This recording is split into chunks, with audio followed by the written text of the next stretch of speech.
ഫലസ്തീനിൽ മരിച്ചു വീഴുന്ന മനുഷ്യർക്ക് വേണ്ടി ശബ്ദിക്കേണ്ടത് ഇവിടുത്തെ മുസ്ലിങ്ങൾ മാത്രമല്ല. ഫലസ്തീനിൽ മരിച്ചു വീഴുന്ന പാവങ്ങളായ പൊന്നോമന മക്കളുടെ ജനാസകൾ കാണുമ്പോൾ കരൾ പൊട്ടേണ്ടത് ഇവിടുത്തെ ഏതെങ്കിലും ഒരു മതവിഭാഗത്തിലുള്ളവർ മാത്രമല്ല. കുഞ്ഞുങ്ങളുള്ള എല്ലാവരുടെയും ഹൃദയത്തിലേക്ക് ആ വേദനകൾ വരണം, എല്ലാവരുടെയും ഉള്ളിലേക്ക് ആ പ്രയാസങ്ങൾ വരണം. അവർക്ക് വേണ്ടി പ്രാർത്ഥിക്കുകയും വേദനകളിൽ അവരോടൊപ്പം ഐക്യദാർഢ്യപ്പെടുകയും അവർക്ക് അനുഗ്രഹങ്ങൾ ഉണ്ടാകാൻ, ലോകത്ത് സമാധാനമുണ്ടാകാൻ വേണ്ടി പ്രാർത്ഥിക്കുകയും ചെയ്യേണ്ടവരാണ് നമ്മൾ. നമ്മുടെ പ്രാർത്ഥനകളൊക്കെയും അങ്ങനെയാണ്. AD 638 ഇസ്രായേൽ എന്ന് പറഞ്ഞാൽ സയ്യിദുനാ യാക്കൂബ് അലൈഹിസ്സലാമിന്റെ പേരാണ് ഇസ്രായേൽ. ഇന്നത്തെ രാജ്യമായ ഇസ്രായേൽ അല്ല. ഇസ്രായേൽ എന്ന പേര് യാക്കൂബ് നബിയുടെ പേരാണ്. ഇസ്ര എന്ന് പറഞ്ഞാൽ അടിമ എന്നാണ് അർത്ഥം. അബ്ദ്, ഏൽ, ബൈബിളിലൊക്കെ കാണാം ഏലിയ എന്ന് പറഞ്ഞാൽ ദൈവമേ എന്നാണ്. ദൈവത്തിന്റെ അടിമ അബ്ദുള്ള എന്ന ഓമന പേരുണ്ടായിരുന്നു സിർറുൽ അംബിയ സയ്യിദുനാ യാക്കൂബ് അലൈഹിസ്സലാം. യാക്കൂബ് നബിയുടെ പേരാണ് ഇസ്രായേൽ. യാക്കൂബ് നബിയുടെ സന്താന പരമ്പര 12 വലിയ കുടുംബങ്ങളാണ്. ആ സന്താന പരമ്പരയുടെ ചരിത്രത്തെ ഖുർആൻ അടയാളപ്പെടുത്തി. യാ ബനീ ഇസ്രായീൽ ഉദ്കുറൂ നിഅമതി അല്ലതി അൻഅംതു അലൈക്കും വഅന്നി ഫളൽതുകും അലൽ ആലമീൻ. 136 സ്ഥലത്ത് ഇസ്രായേലിന്റെ ചരിത്രം പറയുന്നുണ്ട് ഖുർആൻ. 136 സ്ഥലത്ത് ഇസ്രായേലിന്റെ ചരിത്രം പറയുന്നുണ്ട് ഖുർആൻ. നമ്മൾ ഈ കാലത്ത് അറിഞ്ഞിരിക്കേണ്ട ഒരുപാട് ചരിത്ര യാഥാർത്ഥ്യങ്ങളുണ്ട്. എന്നാൽ മൂസാ നബി അലൈഹിസ്സലാമിനും യാക്കൂബ് നബിക്കും മുമ്പ് എത്രയോ സമൂഹം ഇവിടെ കഴിഞ്ഞില്ലേ? ഉണ്ട്. മഹാനരായ സയ്യിദുനാ നബിയുല്ലാഹി നൂഹ് അലൈഹിസ്സലാം പ്രബോധനം ചെയ്തൊരു സമൂഹമുണ്ട് മെസൊപ്പൊട്ടേമിയയിൽ, ഇറാഖിൽ. അവരിലേക്കാണ് ആദ്യത്തെ മുർസലായ നൂഹ് അലൈഹിസ്സലാം വന്നത്. അവർക്ക് മുമ്പ് പല ആളുകളും കഴിഞ്ഞില്ലേ? സമൂദ് ഗോത്രം കഴിഞ്ഞു, അവർക്ക് മുമ്പേ ആദുകൾ കഴിഞ്ഞു. ഇവരുടെ ഒക്കെ ചരിത്രം പറഞ്ഞതിനേക്കാൾ കൂടുതൽ 136 സ്ഥലത്ത് ഇസ്രായേലിന്റെ ചരിത്രം പറഞ്ഞു. എന്തുകൊണ്ടാണ് 136 സ്ഥലത്ത് ഇസ്രായേലിന്റെ ചരിത്രം പറഞ്ഞത്? പരിശുദ്ധമായ ഖുർആനിനെ വ്യാഖ്യാനിച്ച പണ്ഡിതന്മാർ പറഞ്ഞു, ലോകാവസാനം വരെ വരാനുള്ള മനുഷ്യന് വഴികാട്ടിയാണ് the complete code of life പരിശുദ്ധമായ ഖുർആൻ. ലോകാവസാനം വരെ വരാനുള്ള മനുഷ്യരാശിയെ തൊടുന്ന പ്രശ്നങ്ങളൊക്കെയും ഇതുമായി ബന്ധപ്പെട്ട് കിടക്കും. അതുകൊണ്ടാണ് ആയാതു ഹഖ്ഖിൻ മിനർ റഹ്മാനി മുഹ്ദസതുൻ ഖദീമതുൻ സിഫതുൽ മൗസൂഫി ബിൽ ഖിദമി മൗലായ സ്വല്ലി വസല്ലിം ദായിമൻ അബദാ അലാ ഹബീബിക ഖൈറിൽ ഖൽഖി കുല്ലിഹിം. 136 എന്തുകൊണ്ട് പറഞ്ഞു? ഖുർആൻ വളരെ ചുരുക്കി പറയുന്ന വേദമാണ്. 1,24,000 നബിമാരുടെ പേര് ഖുർആനിലില്ലല്ലോ. 25 ആളുകളെയാണ് ഖുർആൻ മെൻഷൻ ചെയ്തത്. അങ്ങനെ എത്രയോ സംഭവങ്ങളെ ചുരുക്കി ചുരുക്കി ചുരുക്കി പറയുന്ന ഒരു വേദം 136 തവണ ഇവരുടെ ചരിത്രം പറയാണ്. അതിന്റെ ഉത്തരമാണ് ഞാൻ പറഞ്ഞത്. ലോകാവസാനം വരെ വരാനുള്ള പ്രശ്നങ്ങൾ ഇതുമായി ബന്ധപ്പെട്ട് കിടക്കും. സൂറത്തുൽ ബഖറ ബനൂ ഇസ്രായേലിന്റെ ചരിത്രം പറയുന്നുണ്ട്. ഇസ്രായേലിൽ നടന്ന ചരിത്രങ്ങളെ, ചരിത്ര സംഭവങ്ങളെ കുറിച്ച് പറയുന്നുണ്ട്. ആ ഒരു താവഴി മഹാനരായ യാക്കൂബ് നബി അലൈഹിസ്സലാമിന്റെ ജനത, യൂസുഫ് അലൈഹിസ്സലാമിന്റെ ജനത, മൂസ അലൈഹിസ്സലാമിന്റെ ജനത, ഹാറൂൻ നബിയുടെ ജനത, ദാവൂദ് നബിയുടെ ജനത, സുലൈമാൻ അലൈഹിസ്സലാമിന്റെ ജനത, ശംബീൽ നബിയുടെ ജനത, ശംഊൻ നബിയുടെ ജനത, സയ്യിദുനാ നബിയുല്ലാഹി ഈസ അലൈഹിസ്സലാം വരെയുള്ള 3 വേദങ്ങളും അവതരിച്ച ജനതയാണ് ഇസ്രായേലികൾ. ഇസ്രായേലിയരെ കേൾക്കുക എന്ന് ബൈബിളിൽ. മഹാനരായ മൂസ അലൈഹിസ്സലാം അവരെയും കൊണ്ട് നടത്തിയ ഫറോവയിൽ നിന്ന് അവരെയും പിടിച്ചുകൊണ്ട് നടത്തിയ യാത്രയാണ് നാം എപ്പോഴും മുഹറം 10 അനുസ്മരിക്കാറുണ്ട്. ഫറോവയിൽ നിന്ന് അവരെ രക്ഷപ്പെടുത്തിക്കൊണ്ടുവന്നു സയ്യിദുനാ കലീമുല്ലാഹി മൂസ അലൈഹിസ്സലാം. അതിനെയാണ് ബൈബിൾ പുറപ്പാട് എന്ന് പറയുന്നത്. അപ്പൊ ചരിത്രം ഇങ്ങനെ പിണഞ്ഞു കിടക്കാൻ. അങ്ങനെ തുടങ്ങിയിട്ട് അവസാനം അവരുടെ പ്രശ്നം എന്തായിരുന്നു? പരിശുദ്ധമായ ഖുർആൻ പറയുന്നുണ്ട്, അവരിലേക്ക് വന്ന അമ്പിയാക്കളെ അവർ വേണ്ട രീതിയിൽ പരിഗണിച്ചിട്ടില്ല. അവരിലേക്ക് വന്ന നബിമാരെ അവർ കൊന്നുകളഞ്ഞു. അവരോ കാനൂ യഖ്തുലൂനൽ അംബിയാ ബിഗൈറിൽ ഹഖ്, മഹാന്മാരായ അംബിയാക്കന്മാരെ അവർ കൊന്നുകളഞ്ഞു. മഹാനരായ നബിയുല്ലാഹി യഹ്യ അലൈഹിസ്സലാമിനെ അവർ കൊന്നുകളഞ്ഞു. സക്കരിയ നബി അലൈഹിസ്സലാമിനെ കൊന്നുകളഞ്ഞു. ഈസാ അലൈഹിസ്സലാം മഹാനവറുകളെ കൊല്ലാൻ അവർ വട്ടമൊരുക്കി കാത്തിരുന്നു. അങ്ങനെ ഒരു ജനതയുണ്ടായിരുന്നു. ആ ജനതയോ അല്ലാഹുവിന്റെ ദൃഷ്ടാന്തങ്ങളെ മുഴുവനും തള്ളിക്കളയുന്ന ജനതയാണ്. അവരാണ് മഹാരഥന്മാരായ അമ്പിയാക്കളെ വധിച്ചു കളഞ്ഞത്. ആ ജനതയുടെ ചരിത്രം വളരെ സ്പഷ്ടമായി ഖുർആൻ പറയുകയാണ്. നമ്മുടെ കൺമുന്നിൽ അത്യാധുനിക ലോകത്തിന്റെ സംഭവ വികാസങ്ങൾ വരുമ്പോ അവരാരായിരുന്നു എന്ന് വരച്ചിടുകയാണ് ഖുർആൻ. ഈസാ അലൈഹിസ്സലാമിനെ കുരിശിലേറ്റിയത് ജൂതന്മാരാണ് എന്നാണ് ക്രൈസ്തവ വിശ്വാസികൾ വിശ്വസിക്കുന്നത്. നമ്മൾ വിശ്വസിക്കുന്നത് വമാ ഖതലൂഹു വമാ സലബൂഹു വലാകിൻ ശുബ്ബിഹ ലഹും. ഈസാ നബി അലൈഹിസ്സലാമിനെ ഒരാളും ക്രൂശിച്ചിട്ടില്ല എന്നാണ് നമ്മൾ വിശ്വസിക്കുന്നത്. എന്നാൽ തങ്ങളുടെ ദൈവമായ യേശുക്രിസ്തുവിനെ കുരിശിലേറ്റിയ ക്രൂശിച്ച മനുഷ്യർ, അവർക്കെതിരെ യൂറോപ്പിൽ എത്രയോ വലിയ അക്രമങ്ങൾ നടന്നിട്ടുണ്ട്. അവിടെയൊന്നും മുസ്ലിങ്ങൾ പ്രതികളല്ല. AD 70 യേശുക്രിസ്തുവിന് ശേഷം 70 കൊല്ലം കഴിഞ്ഞു. ജൂതന്മാർ ഫലസ്തീനിൽ ആരാധിക്കുന്ന സോളമൻ ടെമ്പിൾ തകർത്തു കളഞ്ഞു. ടൈറ്റസ് റോമക്കാരനായിരുന്നു. റോമക്കാരനായ ടൈറ്റസ് ആണ് ഏറ്റവും വിലപിടിപ്പുള്ള സമ്പാദ്യങ്ങളിൽ ഒന്നാണ് എന്നവർ വിശ്വസിക്കുന്ന ആരാധനകളുടെ കേന്ദ്രമായ സോളമൻ ടെമ്പിൾ തകർത്തു കളഞ്ഞത്.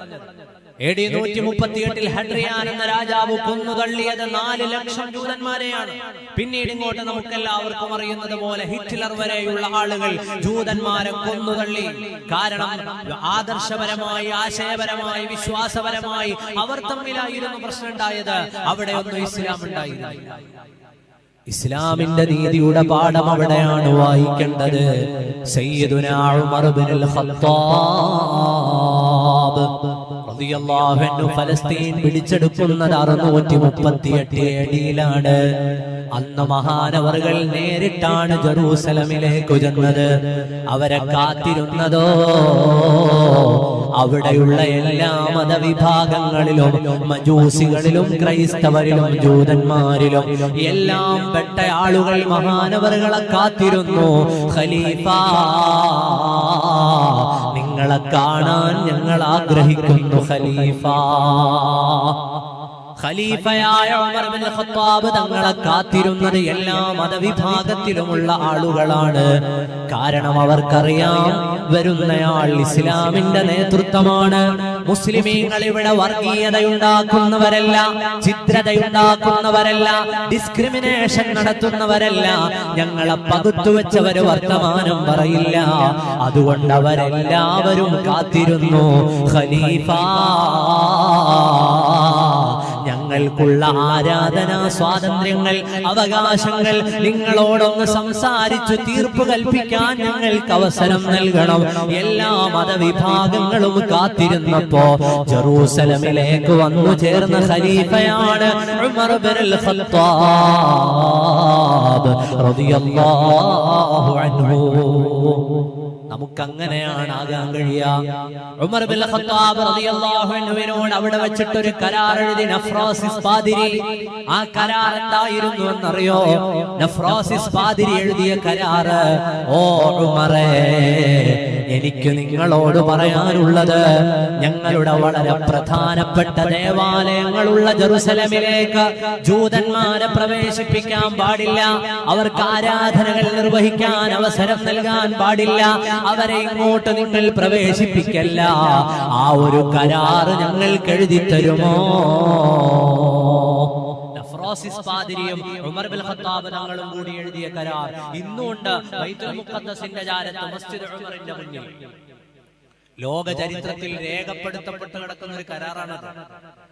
എന്താണ്? ബൈത്തുൽ മുഖദ്ദസിന്റെ ചാരത്താണ് ചർച്ച് ഓഫ് ഇൻഫിനിറ്റി. സയ്യിദുനാ ഈസാ അലൈഹിസ്സലാമിനെ മറിയം ബീവി റളിയല്ലാഹു അൻഹ പ്രസവിച്ച സ്ഥലം.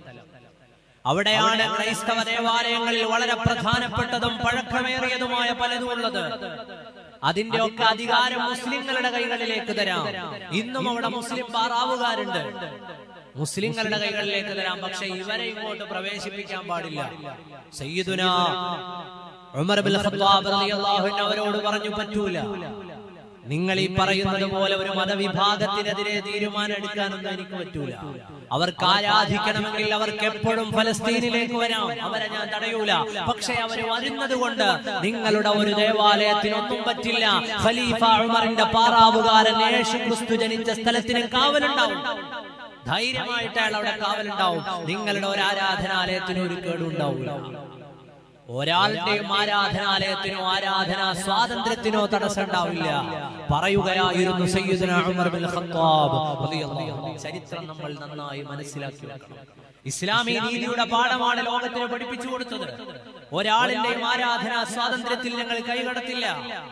ഒരാളിന്റെയും ആരാധനകൾക്ക് ഞങ്ങൾ വിലങ്ങുതടിയാവില്ല. നമ്മുടെ ഖലീഫമാരായ മുൻഗാമികളുടെ ജീവിതപാടാണ്. അവരല്ലേ ഏറ്റവും വലിയ ആളുകൾ. അവരല്ലേ ഏറ്റവും വലിയ ആളുകൾ. സയ്യിദുനാ ഉമർ ഇബ്നുൽ ഖത്താബ് റളിയല്ലാഹു അൻഹു ആ കരാറിനെ നേർപ്പിച്ചെഴുതി. 458 കൊല്ലക്കാലം ജൂതന്മാരായ ആളുകൾ ജെറുസലേമിൽ സ്വൈരവിഹാരം നടത്തിയത് ആ കരാറിന്റെ ബലത്തിൽ. ആ കരാറിന്റെ ബലത്തിലാണെന്ന് ചരിത്രം പറയുകയാണ്. ഉമർ ഇബ്നുൽ ഖത്താബ് തങ്ങളുടെ കാലത്ത് മാത്രമല്ല, പിൽക്കാലത്ത് വന്ന ഒരൊറ്റ മുസ്ലിം ഭരണാധികാരിയും ആ കരാറിനെ നേർപ്പിച്ചെഴുതിയില്ല. ആ കരാർ അനുസരിച്ച് അവിടെ ജൂതന്മാര് വന്നു, ആരാധനകൾ നടത്തി, അങ്ങനെ മനോഹരമായി ജീവിച്ചു മുന്നോട്ടു പോയി. ആ കരാറിനെ പറ്റിയില്ല. പിന്നീട് ഫലസ്തീൻ മുസ്ലിങ്ങളുടെ കൈകളിൽ നിന്ന് നഷ്ടമായി. എപ്പോഴാണ് പിന്നെ പ്രശ്നം ഉണ്ടായി തുടങ്ങുന്നത്? ഫലസ്തീനിൽ പ്രശ്നം ഉണ്ടാവുന്നത് 1800കളുടെ അവസാനമാണ്. 1800കളുടെ ഒടുവിലാണ് ലോകത്തിന്റെ വ്യത്യസ്തങ്ങളായ ഭാഗങ്ങളിലുള്ള ജൂതന്മാർ ഫലസ്തീനിലെ അറബികൾക്കിടയിലേക്ക് താമസിക്കാൻ വരുന്നത്. അവരവിടെ ലാൻഡ് വാങ്ങിയിട്ട് ഉള്ള സ്ഥലം വളച്ചുകെട്ടി അതിന്റെ ഇടയിൽ ജീവിതം ആരംഭിക്കുന്ന കാലമാണ്. 1897 ലോക സിയോണിസ്റ്റ് സമ്മേളനം നടന്നു. ഞാൻ ആ സമ്മേളനത്തെ കുറിച്ച് ഇപ്പോൾ ഓർക്കാൻ ഒരു കാരണമുണ്ട്. അതുകൂടി പറഞ്ഞ് ബാക്കി ഭാഗങ്ങളിലേക്ക് വരാം. 1897 സിയോണിസ്റ്റ് സമ്മേളനത്തിൽ ഒരു പ്രോട്ടോകോൾ പിറന്നു. ഒന്ന്, ലോകത്ത് അധികാരമാണ് ഏറ്റവും പ്രധാനപ്പെട്ടത്. അധികാര രാഷ്ട്രീയത്തിനു വേണ്ടിയിട്ട് എന്ത് അക്രമവും എന്ത് വഞ്ചനയും ഏത് കുറുക്കുവഴിയും സ്വീകരിക്കുക, കൈക്കൂലി കൊടുക്കേണ്ടി വന്നാൽ കൈക്കൂലി കൊടുക്കുക. സിയോണിസ്റ്റ് പ്രോട്ടോകോളിലെ ഒന്നാമത്തെ നിയമം. സിയോണിസ്റ്റ് പ്രോട്ടോകോളിന്റെ രണ്ടാമത്തെ നിയമം, ലോകത്തെ ജനങ്ങളെയൊക്കെയും നിയന്ത്രിക്കുന്നതിൽ പത്രങ്ങൾക്ക് വലിയ പങ്കുണ്ട്. അതുകൊണ്ട് പത്രങ്ങളിലൂടെ നമ്മൾ തീജ്വാലകളായി ജ്വലിക്കുക, പത്രങ്ങളിൽ നിന്ന് നമ്മൾ ഖനികൾ കൊയ്യുക. പത്രങ്ങൾ നമ്മുടെ വരുതിയിലാക്കിയിട്ട് അതിലൂടെ വ്യാജ വാർത്തകൾ സൃഷ്ടിച്ചു വിട്ടുകൊണ്ട് നമ്മുടെ ആശയം നമ്മൾ നടപ്പാക്കുക. 1897 സിയോണിസ്റ്റ് പ്രോട്ടോകോൾ സ്വിറ്റ്സർലൻഡിൽ പിറന്നത് അങ്ങനെ. നമ്മുടെ നാട്ടിലെ മനോരമ കാണുമ്പോ, ഇന്നലത്തെയൊക്കെ മനോരമ കാണുമ്പോ ഈ വാർത്ത ഓർമ്മ വരികയാണ്. പാവങ്ങളായ ഫലസ്തീനികൾക്ക് മേൽ മിസൈലുകൾ വീണിട്ട് അവരെ ചികിത്സിക്കാൻ കൊണ്ടുപോയ ഹോസ്പിറ്റലുകൾ ആക്രമിക്കപ്പെട്ടു. അപ്പോഴും നമ്മുടെ മനോരമ പറഞ്ഞത് അത് ഇസ്രായേലിന്റെ റോക്കറ്റ് അല്ലാന്ന്. അവിടുത്തെ ക്രൈസ്തവ വിഭാഗങ്ങൾ നിർമ്മിച്ചു നൽകിയ ഹോസ്പിറ്റലിലേക്ക് പരിക്കേറ്റ മനുഷ്യരെ ചികിത്സിക്കാൻ കൊണ്ടുവന്നപ്പോ മനുഷ്യത്വം ഏതുമില്ലാതെ അതിലും മിസൈൽ ഇട്ടിട്ട് അതിനെ ന്യായീകരിക്കുന്ന പത്രം നമ്മുടെ നാട്ടിൽ. ആലോചിച്ചു നോക്കൂ, ഇന്ന് വാർത്തകൾ കിട്ടാൻ എത്ര വഴിയുണ്ട്. ഒരു വാർത്ത ശരിയാണോ എന്നറിയാൻ 100 കണക്കിന് വഴികളുള്ള കാലം. അതിന്റെ സോഴ്സുകൾ അന്വേഷിച്ചു പോയാൽ ലോകമെമ്പാടുമുള്ള മാധ്യമങ്ങളെ മനുഷ്യന്റെ വിരൽ തുമ്പിൽ കിട്ടുന്ന കാലത്തും ഇത്തരം നുണകൾ പറയുന്നത്. ആലോചിച്ചു നോക്ക്, നമ്മുടെ വീടിന്റെ വരാന്തകളിലേക്ക് രാവിലെ വരുന്ന പത്രങ്ങൾ പറയുന്ന നുണകൾ. മനുഷ്യന്റെ കൈകളിൽ വാർത്തകളെത്തുന്ന കാലത്ത്, മനുഷ്യന്റെ കൈകളിൽ വാർത്തകളെത്തുന്ന കാലത്ത് പോലും ഇത്തരം നുണകൾ പറഞ്ഞിട്ട് സിയോണിസ്റ്റ് രാഷ്ട്രത്തിനൊപ്പം ചേർന്ന് നിൽക്കും. അത്ഭുതമൊന്നുമില്ല. നമ്മുടെ ഇന്ത്യയുടെ സ്വാതന്ത്ര്യ സമരം നടന്നപ്പോ വാഗൺ ട്രാജഡിയിൽ പെട്ടിട്ട് ഇന്ത്യയുടെ സ്വാതന്ത്ര്യ സമര പ്രവർത്തകർ മരണപ്പെട്ടു. ബ്രിട്ടീഷുകാര് കുറെ സ്വാതന്ത്ര്യ സമര പ്രവർത്തകരെ ഒന്നുമില്ല. 1948 ലോകത്തിന്റെ എല്ലാ നീതിയെയും ന്യായത്തെയും മാറ്റിവെച്ചുകൊണ്ട് ബ്രിട്ടന്റെ തോക്കിന്റെ കുഴലിലൂടെ പിറന്ന രാഷ്ട്രമാണ് ഇസ്രായേൽ. അന്ന് മുതൽ ഇങ്ങോട്ടുള്ളത് നമുക്കെല്ലാവർക്കും അറിയുന്നത് പോലെ പാവങ്ങളായ മനുഷ്യരെ കൊന്നു, പാവങ്ങളായ കുഞ്ഞുങ്ങളെ കൊന്നു, പാവങ്ങളായ സ്ത്രീകളെ നശിപ്പിച്ചു. അതുപോലെ അവിടുത്തെ ഓരോ സംവിധാനങ്ങളെയും കൈക്കലാക്കിയും ഒക്കെ വളർന്ന ഒരു രാജ്യത്തിന്റെ ചരിത്രമാണ് ഇത്. നമ്മൾ വളരെ കൃത്യമായി മനസ്സിലാക്കി വെക്കേണ്ട ആളുകളാണ്. ചരിത്രം നമ്മൾ വളരെ ശരിയായി മനസ്സിലാക്കണം. ഇന്നലകളിൽ ചരിത്രത്തിൽ എന്ത് നടന്നു എന്ന് മനസ്സിലാക്കണം. അപ്പോഴാണ് നമുക്ക് മുന്നോട്ട് ജീവിക്കാനുള്ള അല്ലാഹു സുബ്ഹാനഹു വ തആലയുടെ പരിശുദ്ധമായ കലാം നോക്കൂ. പരിശുദ്ധമായ ഖുർആൻ ചരിത്രങ്ങളെ നമ്മുടെ മുമ്പിലേക്ക് അവതരിപ്പിച്ചു തരുകയാണ്. കൃത്യമായ ചരിത്ര രേഖകളെ അവതരിപ്പിച്ച ഗ്രന്ഥമാണ് പരിശുദ്ധമായ ഖുർആൻ. സയ്യിദുനാ മുഹമ്മദുർ റസൂലുള്ളാഹി സ്വല്ലല്ലാഹു അലൈഹി വസല്ലമ തങ്ങൾ നമുക്ക് മുമ്പിൽ ആ ചരിത്രങ്ങളെ അവതരിപ്പിച്ചു. പ്രയാസങ്ങളെയും പ്രതിസന്ധികളെയും പഠിപ്പിച്ചു തന്നു. എല്ലാ പ്രയാസങ്ങളുടെ കാലത്തും അതിജയിക്കാനുള്ള വഴിയും പഠിപ്പിച്ചു തന്നു. ഫലസ്തീനിലെ യുദ്ധം ആരംഭിച്ചതിനു ശേഷം ഇന്നുവരെ പിഞ്ചു കുഞ്ഞുങ്ങളുടെ ജനാസ വീഴുന്ന കാഴ്ചകൾ നമ്മൾ കണ്ടുകൊണ്ടിരിക്കുന്ന പ്രയാസകരമായ ഒരു സാഹചര്യം. തങ്ങളുടെ ഇഷ്ടങ്ങൾക്കനുസരിച്ച് ഒരു സമൂഹത്തിന്റെ മേലേക്ക് കടന്നുകയറി ആ സമൂഹത്തിന്റെ ജീവിതത്തെ മുഴുവനും താറുമാറാക്കി അവരുടെ രാജ്യവും അവരുടെ വെള്ളവും അവരുടെ സ്ത്രീകളെയും അവരുടെ ഭക്ഷണത്തെയും അവരുടെ ആകാശത്തെയും അവരുടെ വസ്ത്രത്തെയും എല്ലാം കവർന്നെടുത്ത ഒരു രാജ്യം നടത്തുന്ന കിരാതമായ വർത്തമാനങ്ങൾ നമ്മുടെ ചുറ്റും കേട്ടും കണ്ടുകൊണ്ടിരിക്കുന്ന ഈ സമയത്ത് മനുഷ്യനു വേണ്ടി ശബ്ദിക്കുകയും മനുഷ്യപക്ഷത്തു നിന്ന് വർത്തമാനം പറയുകയും ചെയ്യേണ്ടത് മാനവികത ഹൃദയത്തിലുള്ള എല്ലാവരുടെയും ഉത്തരവാദിത്തമാണ്. ഫലസ്തീനിൽ മരിച്ചു വീഴുന്ന മനുഷ്യർക്ക് വേണ്ടി ശബ്ദിക്കേണ്ടത് ഇവിടുത്തെ മുസ്ലിങ്ങൾ മാത്രമല്ല. ഫലസ്തീനിൽ മരിച്ചു വീഴുന്ന പാവങ്ങളായ പൊന്നോമന മക്കളുടെ ജനാസകൾ കാണുമ്പോൾ കരൾ പൊട്ടേണ്ടത് ഇവിടുത്തെ ഏതെങ്കിലും ഒരു മതവിഭാഗത്തിലുള്ളവർ മാത്രമല്ല. കുഞ്ഞുങ്ങളുള്ള എല്ലാവരുടെയും ഹൃദയത്തിലേക്ക് ആ വേദനകൾ വരണം. എല്ലാവരുടെയും ഉള്ളിലേക്ക് ആ പ്രയാസങ്ങൾ വരണം. അവർക്ക് വേണ്ടി പ്രാർത്ഥിക്കുകയും വേദനകളിൽ അവരോടൊപ്പം ഐക്യദാർഢ്യപ്പെടുകയും അവർക്ക് അനുഗ്രഹങ്ങൾ ഉണ്ടാകാൻ, ലോകത്ത് സമാധാനമുണ്ടാകാൻ വേണ്ടി പ്രാർത്ഥിക്കുകയും ചെയ്യേണ്ടവരാണ് നമ്മൾ. നമ്മുടെ പ്രാർത്ഥനകളൊക്കെയും അങ്ങനെയാണ്. ഇസ്ലാം അങ്ങനെയാണ് ലോകത്തെ പഠിപ്പിച്ചത്. അല്ലാഹുമ്മ അന്തസ്സലാം ومنك السلام وإليك يرجع السلام حينا ربنا بالسلام وأدخلنا دار السلام. ഓരോ പ്രാർത്ഥനയുടെയും ശേഷം നമ്മൾ അല്ലാഹുവിനോട് ചോദിക്കുന്നത്, അല്ലാഹു സുബ്ഹാനഹു വ തആലയോട് പറയുന്നത്, അല്ലാഹു ആകുന്ന സർവാധികാരിയുടെ ശമനത്തിന്റെയും സമാധാനത്തിന്റെയും അല്ലാഹുവിൽ നിന്നുള്ള അനുഗ്രഹപൂർണമായ സമാധാനത്തിന്റെ വർഷങ്ങൾ ഭൂമിയിൽ പെയ്തിറങ്ങാനാണ്. അല്ലാഹുമ്മ അന്തസ്സലാം. വിശ്വാസികളുടെ പ്രാർത്ഥനകൾ അങ്ങനെയാണ്. വിശ്വാസത്തിന്റെ ജീവിത ശൈലിയും അങ്ങനെയാണ്. നമ്മെ പഠിപ്പിച്ച നേതാവാണ് മുഹമ്മദുർ റസൂലുള്ളാഹ് സ്വല്ലല്ലാഹു അലൈഹി വആലിഹി വഅസ്ഹാബിഹി വസല്ലം. അവിടുന്ന് മക്കയിൽ നിന്ന് മദീനയിലേക്ക് ഹിജറ വന്നു. 2 യുദ്ധങ്ങൾ കഴിഞ്ഞു. ഹിജറ 5-ാമത്തെ വർഷം ഹബീബായ നബി തങ്ങൾ ഒരു വാർത്ത അറിയുകയാണ്. മക്കയിൽ ജനങ്ങൾക്ക് കഴിക്കാൻ ഭക്ഷണമില്ല. മക്കയിൽ കഴിക്കാൻ ഭക്ഷണമില്ല, കുടിക്കാൻ വെള്ളമില്ല, ഒട്ടകങ്ങൾ ചുരത്തുന്നില്ല, ഈന്തപ്പനകളിൽ നിന്ന് കായ്കൾ ലഭിക്കുന്നില്ല. ചുടുകാറ്റടിച്ചിട്ട് മരുഭൂമി വല്ലാതെ പഴുത്തിട്ടുണ്ട്.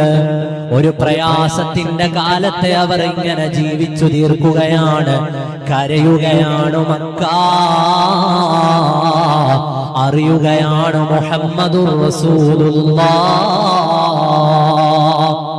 സ്വല്ലല്ലാഹു അലൈഹി വആലിഹി. മഹാനരായ തിരുനബിയുടെ അരികിൽ ഈ വാർത്ത അറിയുമ്പോഴോ ഏതു മക്കയാണ്? ജീവിക്കാൻ അനുവദിക്കാതെ പുറത്താക്കിയ മനുഷ്യരുടെ മക്ക, പാവങ്ങളായ സ്വഹാബിമാരെ മർദിച്ച മക്ക, ബിലാലിന്റെ മക്ക, അമ്മാറിന്റെ മക്ക, ഉമൈറിന്റെ മക്ക, അസ്ഹാബു റസൂലില്ലാഹ് ലാ ഇലാഹ ഇല്ലല്ലാഹ് പറഞ്ഞതിന്റെ പേരില് ശക്തമായ പീഡനങ്ങൾ ഏറ്റുവാങ്ങിയ രക്തസാക്ഷിത്വത്തിന്റെ കഥകൾ പറയാനുള്ള മക്ക. ആ മക്കയെ നോക്കി നെടുവീർപ്പോടെയാണ് തിരുനബി നാടുവിട്ടത്. ആ മക്കയിൽ നിന്ന് വന്ന സൈന്യമാണ് ബദറിലും ഉഹദിലും എതിർഭാഗത്തു നിന്ന് കൊല വിളിച്ചത്. ആ സൈന്യത്തിന്റെ മക്ക, ശത്രുതയുള്ള ജനങ്ങൾ ഒന്നടങ്കം പാർക്കുന്ന മക്ക. മക്കയിൽ നിന്നൊരു വാർത്ത വരുകയാണ്, മക്കയിൽ കഴിക്കാൻ ഭക്ഷണമില്ല, കുടിക്കാൻ വെള്ളം കിട്ടാനില്ല, ക്ഷാമത്തിലാണ് മക്ക. നബി സല്ലല്ലാഹു അലൈഹി വസല്ലമ തങ്ങൾ ഒരാളെ വിളിക്കുകയാണ്, പോകുമോ മക്കയിലേക്ക്, അവിടുത്തെ അവസ്ഥകൾ പഠിക്കുമോ? ഹിജറ വന്നിട്ട് 5 കൊല്ലമേ ആയിട്ടുള്ളൂ. അബൂ സുഫിയാൻ അന്ന് ഇസ്ലാമിന്റെ ശത്രുതയുടെ പക്ഷത്താണ്. അബൂ സുഫിയാന്റെ വാതിലിൽ ഒരാള് ചെന്ന് മുട്ടാണ്. അബൂ സുഫിയാൻ വാതില് തുറക്കുമോ? അബൂ സുഫിയാൻ ചോദിച്ചു, നിങ്ങൾ എവിടുന്ന് വരുന്ന ആളുകളാണ്? മഹാനരായ തിരുമേനി സല്ലല്ലാഹു അലൈഹി വസല്ലം പറഞ്ഞു വിട്ടിട്ട്, മദീനയിൽ നിന്ന് വരുന്നയാളാണ് ഞാൻ, എന്റെ പേര് അംർ ഇബ്നു ഉമയ്യ, നിങ്ങൾ എനിക്ക് വാതിൽ തുറന്നു തരുമോ? അബൂ സുഫിയാൻ വാതിൽ തുറക്കുന്ന നേരത്ത് അംർ ഇബ്നു ഉമയ്യ എന്ന സ്വഹാബിയുടെ വർത്തമാനം വരികയാണ്. ഞാൻ എന്തിനാണ് വന്നതെന്നറിയുമോ? എന്നെ ആരാണ് പറഞ്ഞയച്ചതെന്നറിയുമോ? എന്നെ പറഞ്ഞയച്ചത് നിങ്ങൾ ഈ നാട്ടിൽ നിന്ന് പറഞ്ഞു വിട്ട മുഹമ്മദുർ റസൂൽ സ്വല്ലല്ലാഹു അലൈഹി വസല്ലമ തങ്ങളാണ്. ഞാൻ വരുന്നത് മദീനയിൽ നിന്നാണ്. എന്റെ ലക്ഷ്യം എന്താണെന്നറിയോ? നിങ്ങൾ ഇവിടെ പ്രയാസപ്പെടുന്നു എന്നറിഞ്ഞപ്പോ മദീനയിലെ പള്ളിയിൽ എഴുന്നേറ്റു നിന്നിട്ട് ലോക നേതാവ് മുഹമ്മദുർ റസൂലുള്ളാഹ് സ്വല്ലല്ലാഹു അലൈഹി വസല്ലമ തങ്ങൾ പറഞ്ഞു, മദീനക്കാരെ, മക്കക്കാരോ പ്രയാസത്തിലാണ്, അവർക്ക് കഴിക്കാൻ ഭക്ഷണമില്ലാത്ത അവസ്ഥയുണ്ട്, അവര് വല്ലാതെ പൊറുതിമുട്ടുന്നുണ്ട്. നിങ്ങൾ നിങ്ങളുടെ കൈകളിലുള്ള ധാന്യങ്ങൾ തരാമോ? കാരക്ക തരുമോ? ഭക്ഷണങ്ങൾ തരാമോ? കയ്യിലുള്ളതെല്ലാം നിങ്ങൾ കൊണ്ടുവരുമോ? മദീനയുടെ നേതാവ് അതെല്ലാം സ്വരൂപിച്ചു. അംർ ഇബ്നു ഉമയ്യയെ പറഞ്ഞയച്ചു. അംർ ഇബ്നു ഉമയ്യ മക്കയിൽ കൊണ്ടുപോയി കൊടുത്തിട്ട് വരുമോ? മക്കക്കാരുടെ വിശപ്പകറ്റാൻ ഈ ധാന്യങ്ങൾ അവിടെ എത്തിക്കുമോ? ഈ വിഭവങ്ങൾ അവർക്ക് നൽകുമോ? അംർ ഇബ്നു ഉമയ്യ ഹബീബായ നബി സല്ലല്ലാഹു അലൈഹി വസല്ലം തങ്ങളെ ആട്ടിയോടിച്ച നാട്ടുകാര് വിശന്നുവെന്നറിഞ്ഞപ്പോ, പീഡിപ്പിച്ച നാടിന് വിശക്കുന്നുവെന്നറിഞ്ഞപ്പോ, പ്രയാസങ്ങൾ അവരുടെ നാടിനെ പൊതിഞ്ഞുവെന്നറിഞ്ഞപ്പോ, റഹ്മത്തുൽ ലിൽ ആലമീൻ സയ്യിദുനാ മുഹമ്മദുർ റസൂലുള്ളാഹ് സ്വല്ലല്ലാഹു അലൈഹി വസല്ലമ തങ്ങൾ അവർക്ക് ഭക്ഷണം അയച്ചു കൊടുത്തു, അവർക്ക് വെള്ളം എത്തിക്കാൻ അവസരം കൊടുത്തു, അവർക്ക് വേണ്ടതെല്ലാം തിരുമേനി അയച്ചു കൊടുത്തു. ആ ഒട്ടകത്തിന്റെ പുറത്തുള്ള ധാന്യങ്ങൾ ഇറക്കി വെക്കുമ്പോ അബൂ സുഫിയാന്റെ കണ്ണിൽ നിന്ന് കണ്ണുനീർ തുള്ളികൾ വരികയാണ്. അംർ ഇബ്നു ഉമയ്യ മദീനയിലേക്ക് ചെന്നിട്ട് ഞങ്ങളുടെ സഹോദരനായ മുഹമ്മദിനോട് സലാം പറയണേ, ആ മുഹമ്മദിനോട് നന്ദി പറയണേ, ആ മുഹമ്മദിനോട് അന്വേഷണം പറയണേ. അംർ ഇബ്നു ഉമയ്യ, ഓ ഞങ്ങളുടെ സഹോദരനായ മുഹമ്മദുർ റസൂൽ സ്വല്ലല്ലാഹു അലൈഹി വസല്ലമ തങ്ങളോട് ഞങ്ങളുടെ ഹൃദയത്തിന്റെ ഭാഷയിലുള്ള നന്ദി പറയണേ. കാരണം ഞങ്ങൾ വല്ലാത്ത ക്ഷാമം അനുഭവിക്കുകയാണ്.